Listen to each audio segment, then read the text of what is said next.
तीन शिरे सहा हात तया माझा दंडवत. राम राम मंडळी, मी संदीप बघा स्वागत करतो तुमचं आपली माती आपली माणसं यूट्यूब चॅनलवरती. मित्रांनो, सकाळ सकाळची वेळ आहे आणि आम्ही निघालो आता क्षितिजला सोडवायला शाळेत म्हणजे गावात सोडवायचं. तिथनं त्याची गाडी येते आणि घेऊन जाते. तर म्हणतं चला आज गावात जाऊन बसावं जरा, तिकडच्या गप्पा जरा, चार गोष्टी कानावर पडत त्या जगात कसं राहायचं वागायचं काय चालू आहे ही बी नॉलेज भेटतं. नाहीतर नुसतंच तिथं रानात राहून कसं चालायचं. चला गाडीची चावी लाव, गाडीची चावी माझ्याकडे जाय. चल राहू दे, मी चालवतो गाडी. मांजर सकाळ सकाळी येते, मोठंच्या मोठं आहे. आई ग मग तात्या थंड आली का माझा?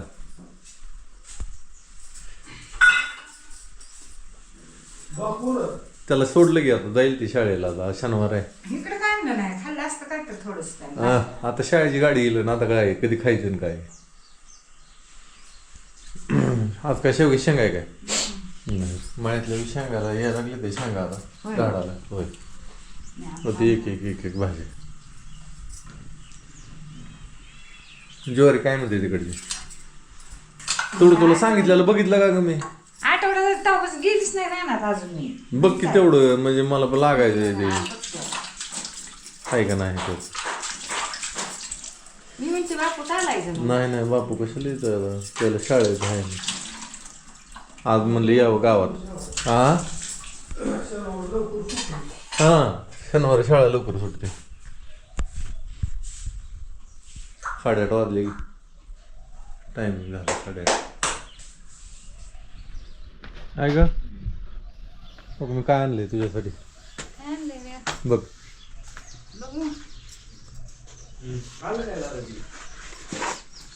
इतक्या लवकर येत आहे ते. आता तोडून आणले, दिले तिथे. उद्या पिकतंय. काय भारी लागते ती. हा फोडा मग, भरपूर यायला लागली ती ना आता. हा एवढंच आहे का नाही लागलं यार, एवढा आहे आणि 2 बारके 4 आहे. मग अशी मी मळ्यात गेलो, मळ्यातनं परत आता माघारी आलो क्षितिजला आणायला. मधल्या काळात काय व्हिडिओ काढायला जमलंच नाही आपल्याला. हां तात्या कुठे गेलं? बर गेलं फिराय कुठं. हां बापू काय करायचं, जायचं का मग? काय चालू आहे ह्या दोघांचं? कशाचं? अरे जास्वंदीला बी नसतंय.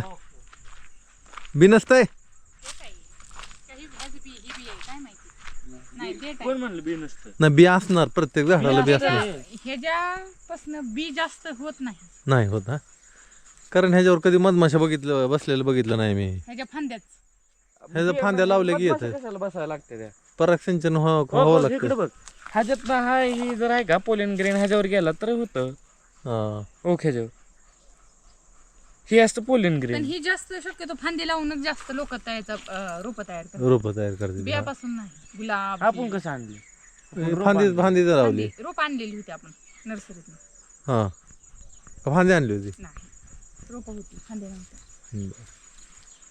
काय असेल ते असेल.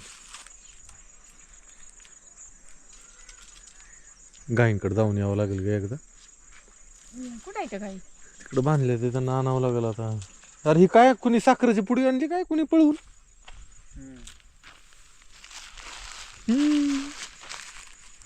तुमच्याकडं काय माझ्याकडूनच लगेच? म्हणजे झालेली गोष्ट झाली की माझ्याकडूनच लगेच. वाईट गोष्ट झाली तर हा ही खरं सांगू शकते, हा पण कॅमेरा चालू आहे, बंद झाला सांगते. बंद झाल्यावर हसत बसणार आहो, माझ्याकडूनच झालं. पण कॅमेरा पुढे मी कशाला तसं म्हणते. पटलं तर सांगा की माझी चूक होती म्हणून, नाही पटलं तर सोडून द्या विषय. जाऊ दे चला, हिच्या नादी लागेल. हिच्या हाय का नाही बाबू? नाही चांगली आहे. पडली मला वाटतं, जाताना येताना पडली असणार आहे. काल इकडे व्हिडिओ बनवला ना आपण, ती जाताना पडली का येताना पडली असणार आहे. असंच काहीतरी झालं असणार आहे. हिच्याकडून पडली असणार आहे, पण आता ही माझ्यावर नाव घेणार, कारण माझ्या काही लक्षात राहत नाही. त्याच्यामुळं जाऊ द्या आता, घ्या समजून सगळ्यांनी. रात्रीचं जेवण करायचं. उगवायला लागली दुमती झालं की काय भेंडी ना. मग येईल की उगून.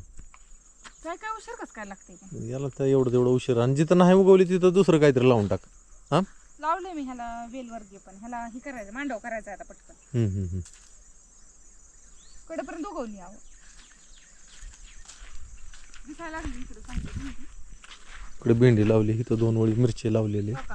दिसलं का? हां भेंडी लागली उगवायला. काय उगवली काय काय 2 पानावर आली. त्यांच्या मुदण्या असं आहे. मुदण्या आहेत अशा, मुदण्यातनं बाहेर पडायला पाहिजे की.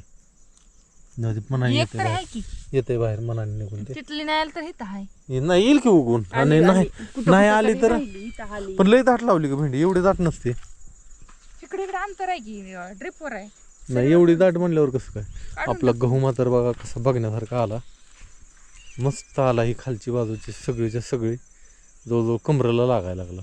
ही गहू इतका उंच पण नसतो एकच आहे की ह्याची लुंबी तुम्हाला बघायला मिळेल. होय. हं? ही गहू इतका 2 इंच, दीड ते 2 इंच फक्त ह्याची लुंबी असते. आणि ह्याच्यात चुकून एक लुंबी दुसरी आलेली आहे उगून. तिकडे आहे. इथं पण आहे, त्या तिकडे पण आहे. स्पष्ट वरी दिसते. तिकडच्यात दाखवू. तिकडे वरी दिसते. वर दाखवू. चुकून एखादा गहू असा पडला. ही बहुतेक हायब्रिड असणार. हे बघा ही किती लांब आहे बघा. ही पूर्ण 2 पट जाऊ दे लुंबीच जाईल आपली गव्हाची. हां हे बघा हायब्रिडमध्ये आणि ह्याच्यामध्ये फरक तुम्हाला दिसेल. उघड फरक असतो. हे असा फरक असतो. देशी बियाणं आणि हायब्रिड बियाणं असा फरक असतो ह्याच्यात.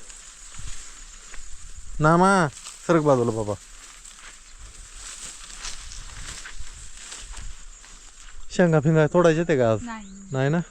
बरं चला, तुम्हाला जेवण नाही. मी आज जेवणच करणार नाही रात्री. आता शेंगाची भाजी. तर भुका लागत नाही. त्या एक टाइम खाल्लेलं जिरं नाही. आता कामं नाही ती काय नाही. ह्याचं बिया येतील का उगवून? कशाचं चंदन? चंदनाला आत्ताशी तर बी लागायला लागले. त्याला आता हितनं पुढं चंदनासुद्धा एकदम थंड आहे बरं का. चंदनाचा वापर, चंदनाचं तेल पण काढतात ते. मूत्रपिंडासाठी तेल ह्याचं लय चांगलं असतं. चंदनाच्या बियाचं तेल. बियांपासून काढते. होय बियांपासून तेल निघतं की. बियांमध्ये लस निघतात आहे ह्याच्या. आणि चंदनाचा असा जरी तुम्ही काढा करून प्याला तरी तुमच्या लघवीच्या अडचणीसाठी सुद्धा चंदन थंड आहे. उन्हाळे लागणं किंवा लघवीच्या काय अडचणी, चंदनाचं 1 नंबर काम करतं. गायनं आपण बुसकाट ठेवलंय तुरीचं. काय झालं मामा? काय झालं? नामा म्याव म्याव म्याव म्याव करत आला. पेरूचं बहार संपला की आता. काय पेरू बघते काय? हा कुठेतरी संपला की बहार. कुठं दिसला. पेरूचं बहार संपला. तिकडच्या पेरूला आहे. त्याला चिरला आता येताना दिसला. खायचं का तुम्हाला? मला नको.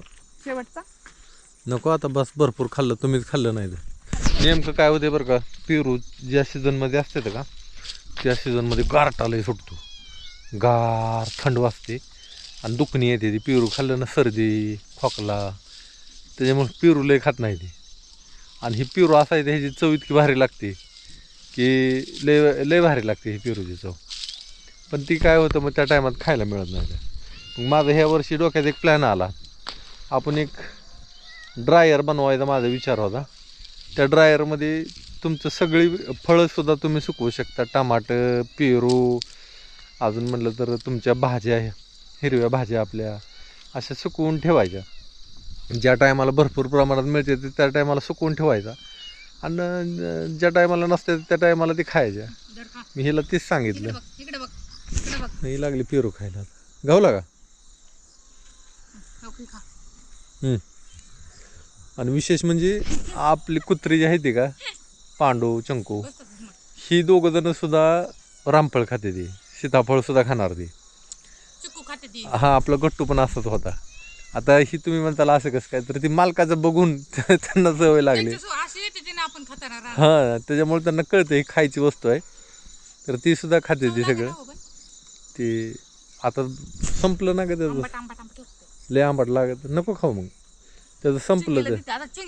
मी एक घास खाल्ला का नाही, चिंगी पेरू खाणार नाही. नाही उष्टा पेरू त्याला चालत नाही. आणि तुम्ही काही करा त्याला कळतं लगेच ही उष्टा आहे का कसं आहे. एखाद्या वेळेस खाईल बी तिला पेरू मिळलं नाही. आणि आमची जनावरं पेरू खाते ती, सगळी फळं खाते ती.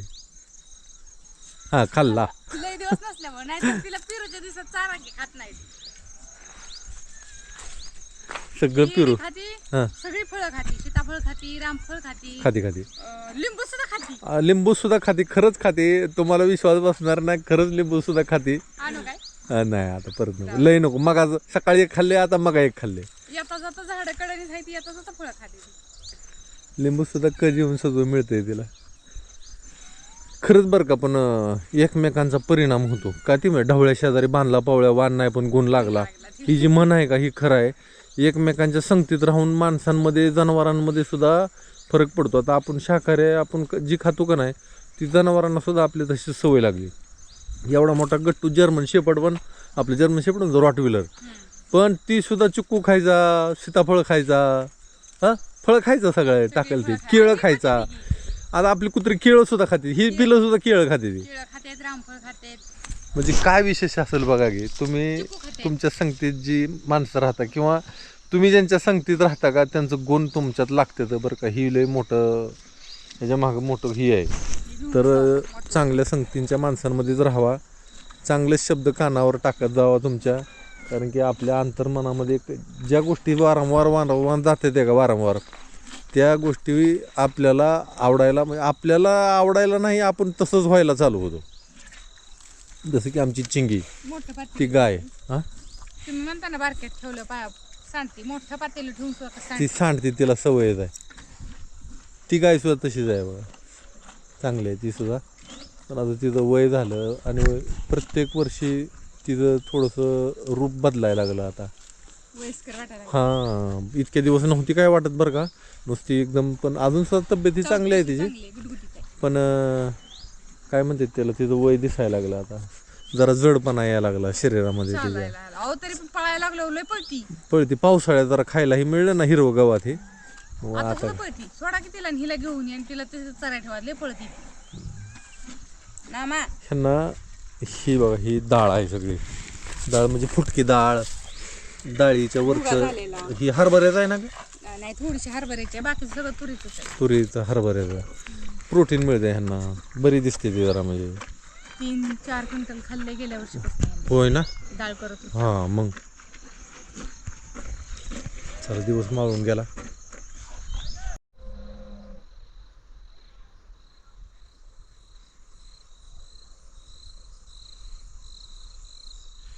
तर मंडळी, निवांत बसलोय मी आता इथं, आणि तुम्हाला बहुतेक ऐकू येत नसेल, पण बाहेर ना प्रचाराच्या गाड्या भरायचं चालू आहे. प्रत्येकजण आपापला प्रचार करते प्रत्येकजण, आणि ते ऐकायला सुद्धा बरं वाटतं बरं का. कारण की इकडं एकदम आता मी अशा भागात राहतोय ना की शक्यतो इकडं आवाज येत नाही. इथं फक्त रेल्वेचा आवाज येतो, पक्ष्यांचा आवाज असतो, आणि रात्रीच्याला कोल्ह्यांचा आवाज येतो. कोली ओरडल्याला रात्रीच्याला आवाज येतो. मग ती कोल्याचा असतो का माणसांचा असतो हे माहीत नाही मला, पण ती रात्रीच्या लादण्यामधनं आवाज येतो ऐकायला. आता मी इथं माणसांचा शब्द वापरला आहे, मग त्याचा पण जरा ते अर्थ वेगळा आहे, पण तुम्ही समजून घ्या. आणि रात्रीच्याला तसलं ती पक्षी काय म्हणतात त्याला, का रात्रीच्याला आतमधनं कालवा करते ते बघते, हां पिंगळा. त्या पक्ष्यांचा रातकिडाचा ह्या वेळे रात्रीच्या टायमाला रातकिडाचा एक, आणि पावसाळ्यामध्ये ना ह्या टायमाला बेडकांचा आवाज, ह्याच्याशिवाय दुसरं कुठला आवाज येत नाही तर. आणि क्वचित एखाद्याचे हळदीचा कार्यक्रम असला, लग्न असलं, बारशाचा कार्यक्रम असला तर स्पीकरचा आवाज येतो, नाहीतर इथं शक्यतो कुठला आवाज येत नाही. शहरामध्ये कसं गाड्यांचा आवाज, हॉर्न, अजून शेजारी पाजाऱ्यांचा आवाज, बाकीचा आवाज, पोरं लेकरं खेळत असते त्यांचा आवाज, तसं इथं तसं बाकीचा आवाज येत नाही. एका बाबतीत मला असं वाटतं की आम्ही लय नशिबानं एकदम शांत जागा आहे, इथं शांत जागेत आम्ही राहतो असं वाटतं कधी कधी, आणि बरं वाटतं शांतता. आणि खरंच शांतता पाहिजे जीवनामध्ये जर का कलह असेल तर तुम्ही चुकीच्या ठिकाणी राहताय असं वाटतं मला.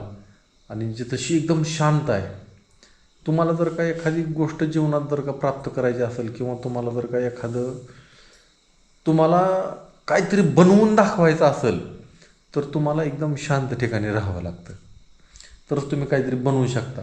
कलहाच्या ठिकाणी तुम्ही राहून तुम्ही तुमचं उन्नती कधीच करू शकणार नाही असं मला वाटतं. आणि ही आजपर्यंतचा इतिहास आहे की जेवढे जेवढे महान पुरुष आहेत सगळे बरं का, सगळे घ्या तुम्ही, तेवढ्यांना एकांतात राहायला लय आवडायचं. जेवढे पण तुम्हाला महान पुरुष दिसतात का, राजकारणी सोडून बरं का, राजकारण्यांना फक्त माणसातच राहावं लागतं, त्याशिवाय राजकारण होतच नाही.